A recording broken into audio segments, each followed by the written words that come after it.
जय श्री राम। मंगलवार का दिन भगवान हनुमान को समर्पित है। इस दिन सुख संपत्ति, यश और संतान प्राप्ति के लिए मंगलवार का व्रत रखना शुभ माना जाता है। हनुमान जी से जुड़ी मंगलवार व्रत कथा का पाठ करके इस उपवास को पूरी श्रद्धा के साथ पूर्ण करें। प्राचीन समय की बात है, किसी नगर में एक ब्राह्मण दंपति रहते थे। उनकी कोई संतान न होने के कारण वह बेहद दुखी थे। हर मंगलवार ब्राह्मण वन में जाकर हनुमान जी की पूजा करता था। वह पूजा करके बजरंगबली से एक पुत्र की कामना करता था। उसकी पत्नी भी पुत्र की प्राप्ति के लिए मंगलवार का व्रत करती थी। वह मंगलवार के दिन व्रत के अंत में हनुमान जी को भोग लगाकर ही भोजन करती थी। एक बार व्रत के दिन ब्राह्मणी ने भोजन नहीं बना पाया और न ही हनुमान जी को भोग लगा सकी।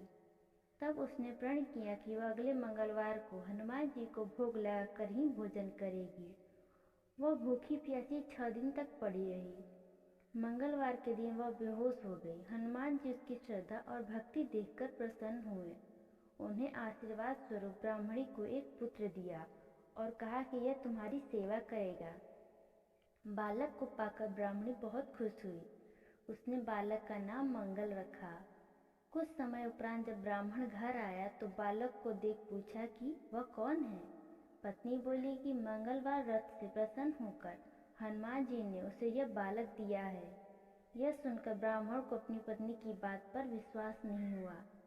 एक दिन मौका पाकर ब्राह्मण ने बालक को कुएं में गिरा दिया। घर पर लौटने पर ब्राह्मणी ने पूछा कि मंगल कहाँ है। तभी पीछे से मंगल मुस्कुराकर आ गया। उसे वापस देखकर ब्राह्मण चौंक गया।